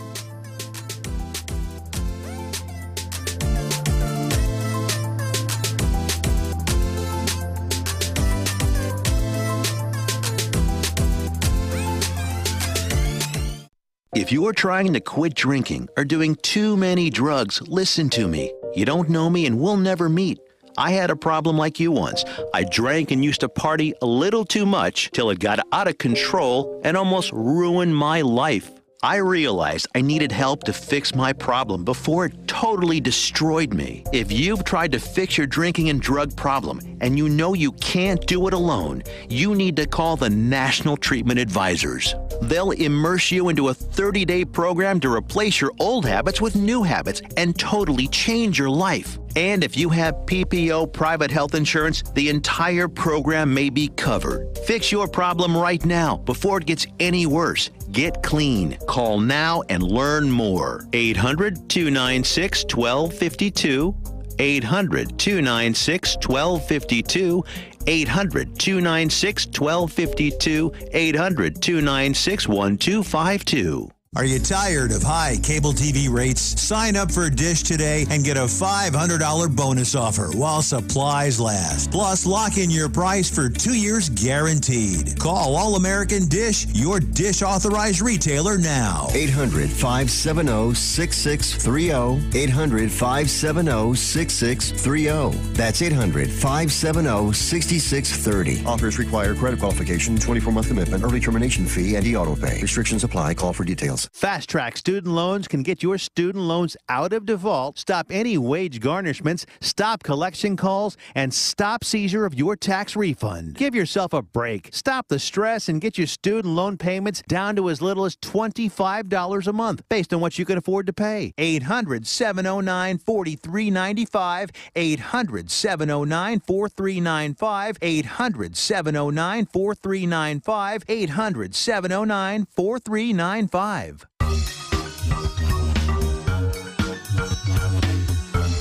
All right, it's the last half hour of episode 15. This has just kind of flown by. We've had a couple of topics that I think we kind of got deep on. KBMD, Health Box, what it's like to fight off jetties and waves. Well, now we're going to get into the science, which is the first time we've ever pushed it to the last half hour. My drive-through experience wasn't good enough for you? Well, I don't like thinking about it. It's terrifying. It is. I mean, I just kind of don't want us to bring it up anymore. So, one of the things that we do over here is number one, we look at medical literature. We talk about all that. There's also something that a lot of times people completely forget about, that as we learn more, like it's always done, medicine is not static. It's always fluid. No. And just because something has been done the generation before doesn't necessarily mean that we need to continue doing it. Correct. And that's one of the things about the way that we prescribe drugs, the way that we have a lack of using Mother Nature to help us out right now in traditional medicine. So this whole evolution of the functional side coming up and traditional side trying to look at itself, a really cool article just came out, and it actually it was a meta-research, a comprehensive review of randomized clinical trials in 3 medical journals, and they looked at medical reversals. Uh-oh. And what that means is, do you remember when estrogen first came out and everybody was supposed to be on estrogen because it prevented heart attacks, and then after 15 years they said, oh, our bad, it actually increases heart attack rate and actually stroke. Yeah. So why don't we not put everybody on it? Right. There's a whole, can't remember what podcast it is. I'll find it. There's a whole podcast on, it's one of the really big podcasts, but they looked at medical reversals. And Freakonomics. It was on Freakonomics. It was on Freakonomics a couple of years ago, where they looked at medical reversals. And you start looking at the data. The data comes out. You get trained, and you're like, oh, statin's great. Everybody needs to be on a statin. Yeah. And then you start looking back and you're like, are we saving lives here? And so to this day, if you walk into a cardiologist's office and they have their data to show it, one of the guys came on and said, I get that the data lowers cholesterol. Like, we know that. But at what expense? But at what expense? Are we actually extending? Is the health span increasing? Is the lifespan increasing? You start looking at these different things. Yeah. So, and, you know, the answer's still out there, I guess. Sure. Because articles like this. Basically, it's this. Here's what they took a look at. They did a systematic search of randomized controlled trials in the Journal of the American Medical Association, the Lancet, and the New England Journal of Medicine. They identified 396 medical reversals spanning different medical disciplines, types of interventions, and populations. So it is the de-adoption of these and other low-value medical practices that will lead to overall beneficial cost savings and beneficial health savings and increased lifespan. Okay. So it's interesting that so much evidence comes out, then we do something, and then when you look back and go, wait a minute, did that really look at this? So this particular article looked at things that they concluded as a randomized trial was very beneficial, but then later became reversed, like the estrogen thing, like that.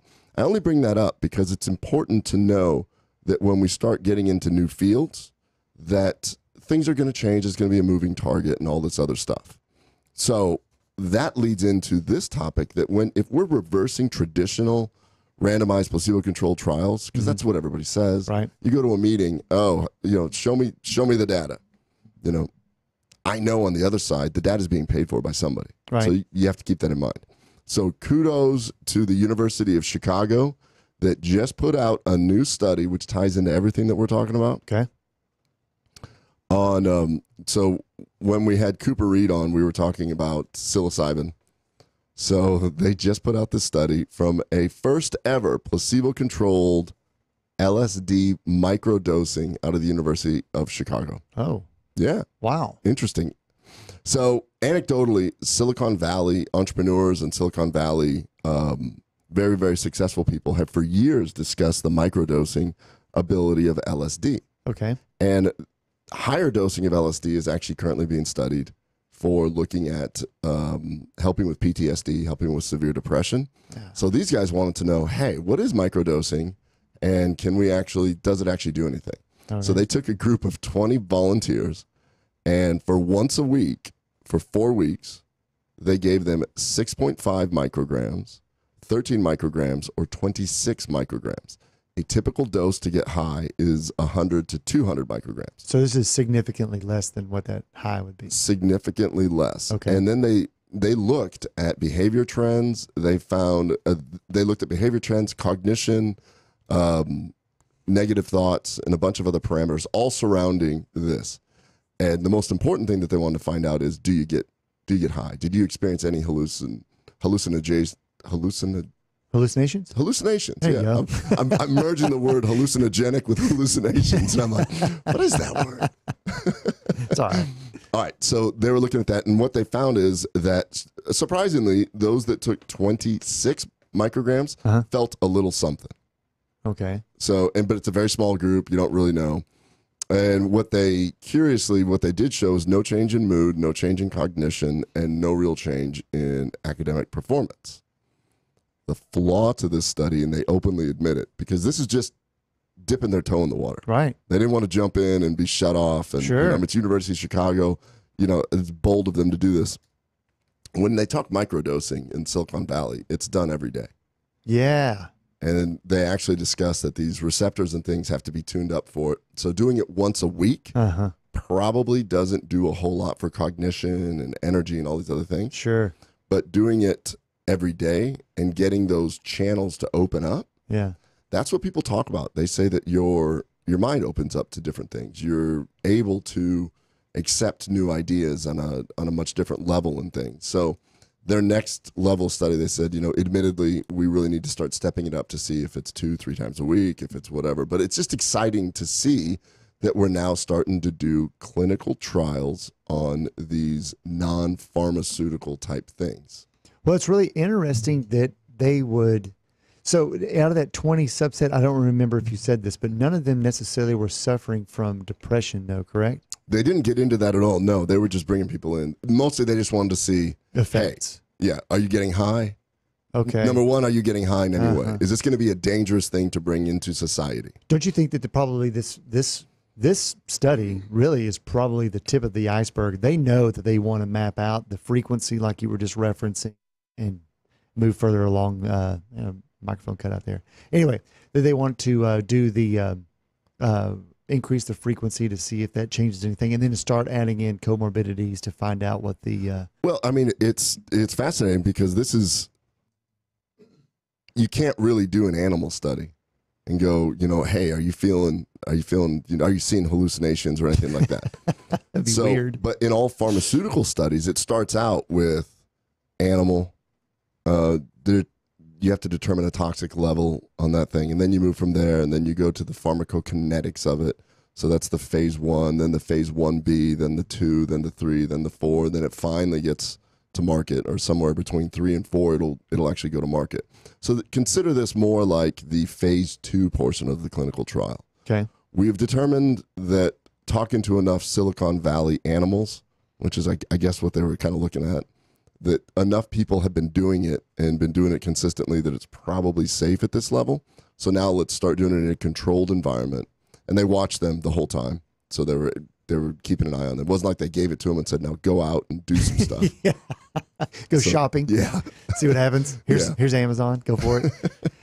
So what they now have to determine is, okay, we know that it's probably not hurting anybody. How do we continue the momentum, not turn it into a drug so that it's unavailable to everybody or to a large segment of the population?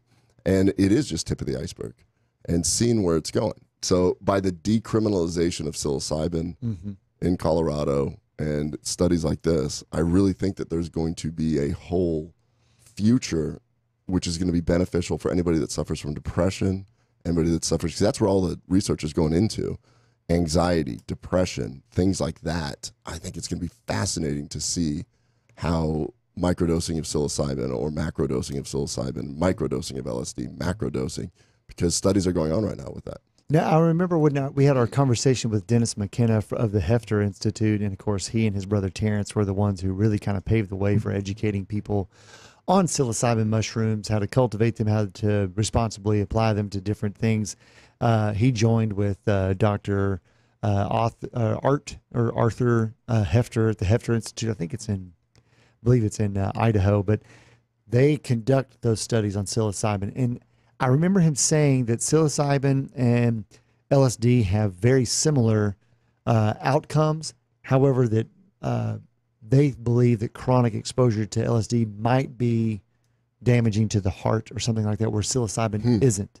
I don't remember, and I could be mixing channels there, but I'm pretty sure that that's at least what he felt like long term. However, he still said that there was benefit, and while describing what people have gone through to do that, and you say that they want to make sure that they don't overprescribe or overuse so that it's not barred from use. I find that crazy, and you're exactly right. But that's the approach, unfortunately, of the government arm of the FDA to do that, because you can find tons of opioids that will kill in a day. That is 100% my point. That's why I said, look, if we're looking at this, we're just looking at 3 journals, looking at randomized trials, and they found 396 reversals. Like, oops, we were wrong. Right. Sorry. That's a lot. We know that if the traditional FDA route is doing this where we're going to end up reversing it, then there should be more liberties in looking at these other alternative treatments. Even if it's not perfect, we may end up reversing that. LSD may end up causing some heart conditions that the Hefter Institute has uncovered first. Who knows? But knowing that traditional research is not flawless is the key here. Oh, and my point with the Hefter Institute is it's responsible research is meaningful. So if they're able to uncover that, and then you have people who are really trying to experiment so that they do better, wouldn't it be more beneficial that the research is allowed to be conducted and it be paired with the appropriate people so that they can make their own educated choice on the avenue that they would like to use to get better? And it's people like Dennis and now the University of Chicago that are able to put some legs behind that so that it's not such a mystery. It doesn't make sense to keep things like that covered up. Well, it's fascinating because I keep saying it's fascinating. I just realized that's my repetitive word when I actually am kind of excited about medical literature. It's okay. So there's so many things that are going on. So when we were at IFM, I met the CEO of Arterisol. Oh, yeah. Okay, so what this is, I was walking by the booth, and they had their booth, and it was just very scientific. And I started talking to the guy, and this particular product, which works on the endothelial glycocalyx, meaning the lining of all your arteries, and it lines, there's a little small glycocalyx in the lining of pretty much the intestinal lining as well. Sure. That they have been doing research for over 20 years to figure out how to smooth out the glycocalyx, which is what allows the artery to be elastic and not stiff. In other words, blood pressure. And if it's smooth, nothing sticks. So they've got data, animal and human data, to show that when your glycocalyx is smooth, the cholesterol that's floating around that we're all trying to get down by giving drugs and statins and all these things, just keeps on going. So the cholesterol then gets used to make your steroid hormones, to make building blocks, that kind of thing. When the glycocalyx gets stiff and it actually has a little bit of damage in it, so it's no longer a smooth road, it's got potholes, well then that high cholesterol sticks. And that's how you start forming plaques. I was like, whoa, how do I not know about this? And the data he showed me was pretty cool. They've got electron microscopy looking on it. They've got these animal models. I met with their PhD that was there. And then I found out why. It was initially going to be a drug. Yeah. And that's part of the problem, is that when you feel like you've discovered something, it's mine, because I have to get this. I've already spent $20 million to this point. I've got to recoup it. I can't have somebody come in, and that's what the drug companies do. They come in and they do a slight knockoff. And I mean, when you start looking at the different PPIs that come out, I mean, we were talking to Daniel from Arizona, I forgot his name, doctor. Anyways, he's a gastroenterologist. He said, I've seen the progression of when Tagamet came out, and then Zantac came out, and then Axid came out. And I was like, why do we need another one of these same Me Too's? Right. Well, because they'd already done the math on it, and they realized that they could get a little tiny chunk of it. All they have to do is make a deal with a couple insurance companies, and they'd get paid for.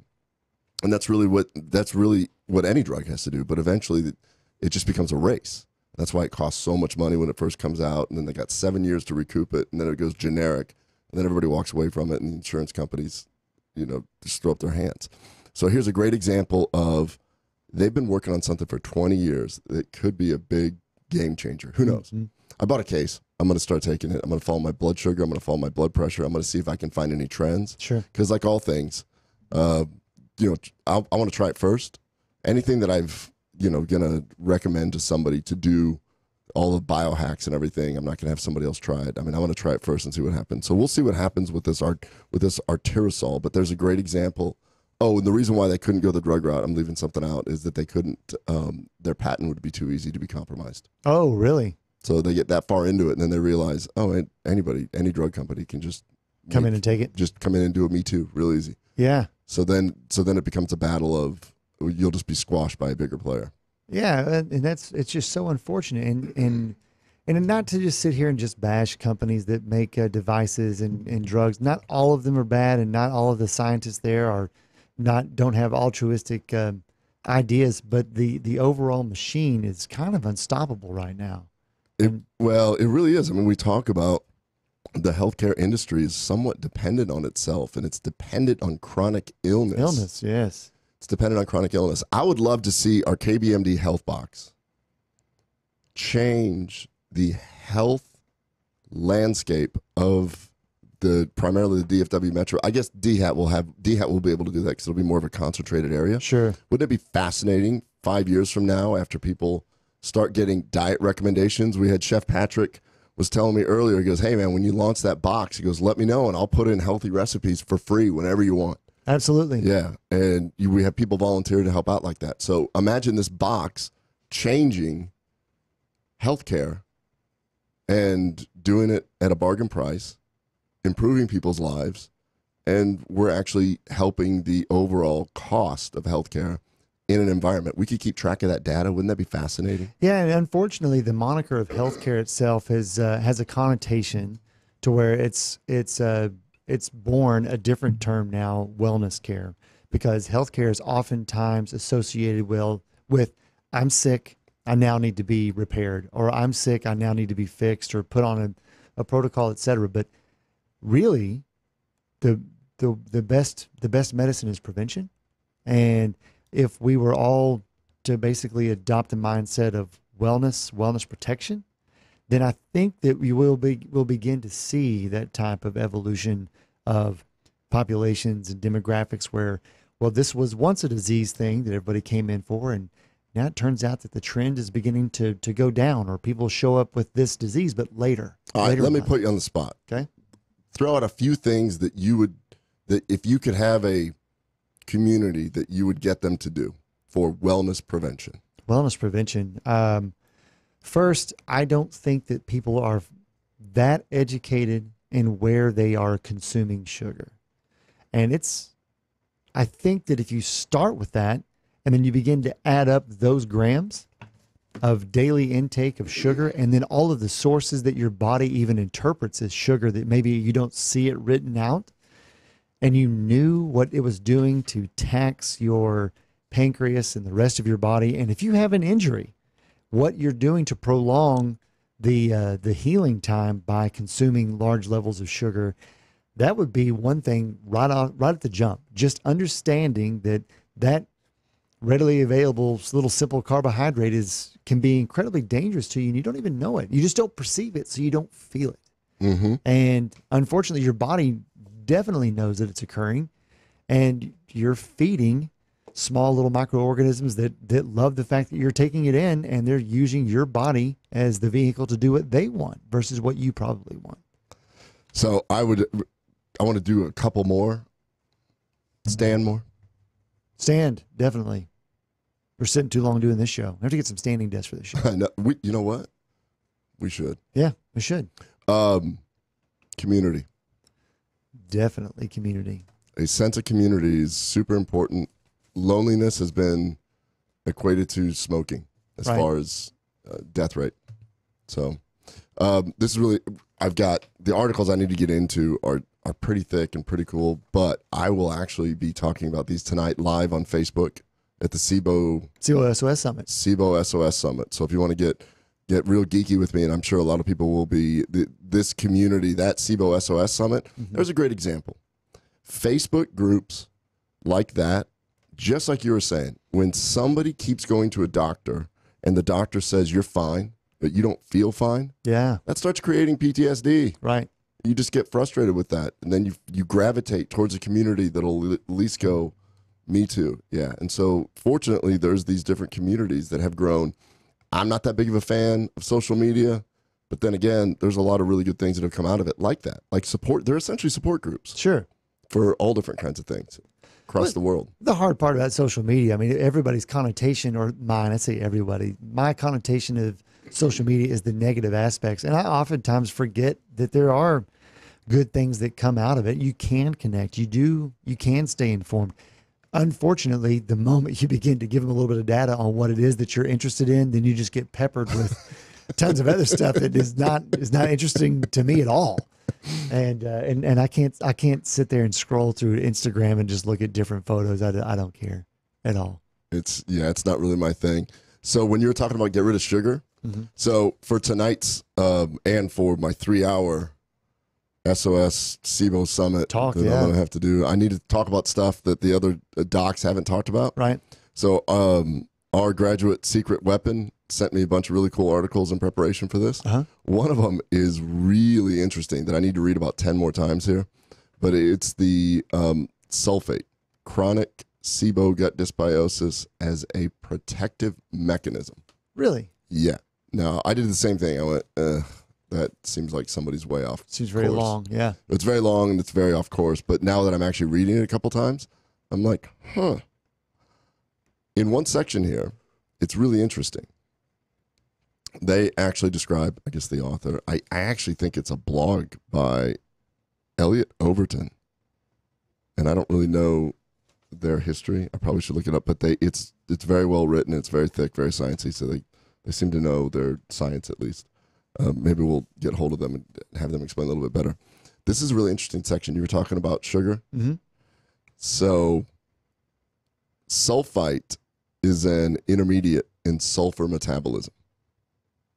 You can also ingest sulfites. Sure. They are extremely toxic. It can lead to significant oxidative damage. So it's important that the body rapidly converts it to sulfate. Fate, yeah. Okay? Mm-hmm. So the sulfite to sulfate conversion relies on an enzyme called sulfite oxidase, which uses a cofactor called molybdenum. Molybdenum. Okay. Okay. Just keep that in mind. If this enzyme is not working properly, it can lead to two problems: the toxic buildup of sulfite and sulfate deficiency. Okay. Possible factors disrupting this enzyme. This molybdenum deficiency is caused by glyphosate. Oh, my goodness. GMO. Roundup. Yeah. It is a potent chelator of that cofactor that is necessary. Wow. So glyphosate substitution for glycine, it is mistaken for glycine.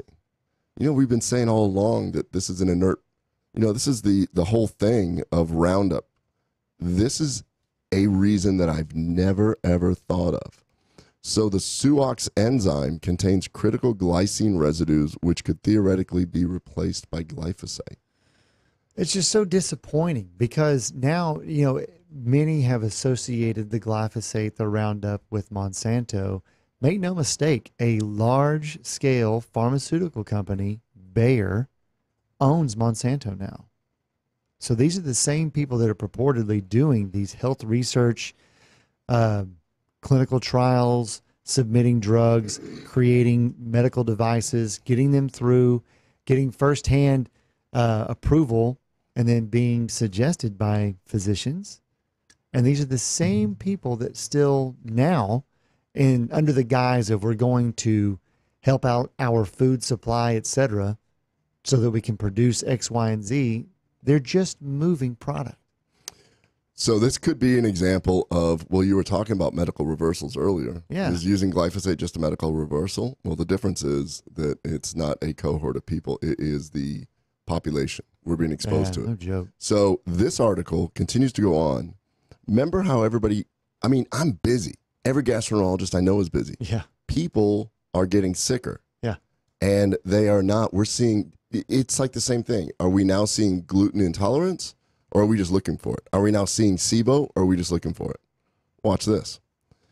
This author goes on to describe a deficiency in sulfite oxidase caused by glyphosate would encourage the growth of microbes that are able to reduce highly toxic sulfite to less toxic hydrogen sulfide. We know that there's two types of SIBO: methane predominant, hydrogen sulfide. Yeah. So the theory, the reason why the article starts here, is this a chronic adaptation? In other words, being bloated and sick with bacterial overgrowth is still better than being toxic from sulfite. Wow. So the article that I will not be able to get to, that is deep and really cool. So this one, maybe, things that make you go, Then the article I wanted to get into is the proanthocyanidins containing polyphenol extracts prevent the inhibitory effect of hydrogen sulfide on human colonocyte oxygen consumption. In other words, why do people feel better? So we know, people ask us about the biofilm on bacteria. Yeah. Then we realize that the tannins in here actually can bust up biofilm also. Yeah. Mother Nature. Now it looks like in this particular experiment, these guys, I'll just give you the quick rundown of it. What they showed is that when they took human colonic tissue and they exposed it to hydrogen sulfide, which now we can say is a reaction to the diet that you're eating, right?